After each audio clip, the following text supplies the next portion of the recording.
14/2/2026 శనివారం. రాశి చక్రము, గ్రహగతులు, దిన ఫలితములు. తదుపరి సింహరాశి.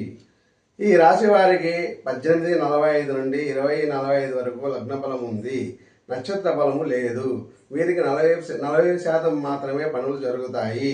వ్యక్తిగత ఆరోగ్యము లో ఇబ్బందులు, భార్యాభర్తల మధ్య సమస్యలు, వ్యక్తిగత వ్యాపారాలలో నష్టము, జూదంలో నష్టము, షేర్స్లో నష్టము.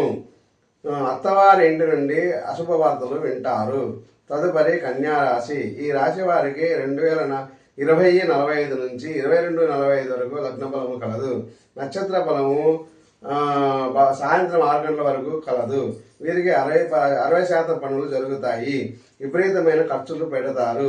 విషాద వార్తలు వింటారు. అశుభ కార్యాలలో పాల్గొంటారు. అప్పుల వారితో ఇబ్బందులు, అప్పులు చేస్తారు. శత్రువుల ఒత్తిడి పెరుగుతుంది. ఆరోగ్యం ఇబ్బంది పెడుతుంది. అనుకోని విపత్తులు జరగవచ్చును. ప్రయాణాలు చేస్తారు. బంధుమిత్రులను కలుస్తారు. తదుపరి తులారాశి. ఈ రాశి వారికి 22:45 నుంచి 24:45 వరకు లగ్న బలము కలదు.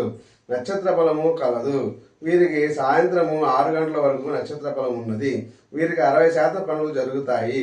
తల్లితరపు బంధువుల వలన అశుభ వార్తలు వింటారు. సంతానం వలన సమస్యలు ఉంటాయి.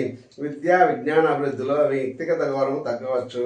సంఘములో కార్యములలో ఇబ్బందులు ఉంటాయి. తదుపరి వృశ్చిక రాశి. ఈ రాశి వారికి 24:45 నుంచి 2:45 వరకు లగ్న బలము కలదు. నక్షత్ర బలము సాయంత్రము 6 వరకు బాగలేదు. వీరికి 40% మాత్రమే పనులు జరుగుతాయి. ప్రయాణాలలో, బంధుమిత్రులలో, ఇల్లు, భూమి, స్థలము, వస్తు వాహనాల వలన సమస్యలు, ఇబ్బందులు ఉంటాయి. ఉద్యోగం చేసే చోట, సంస్థలలో, వ్యాపారంలో అశుభ వార్తలు, వ్యక్తిగత వ్యాపారంలో నష్టాలు ఉంటాయి.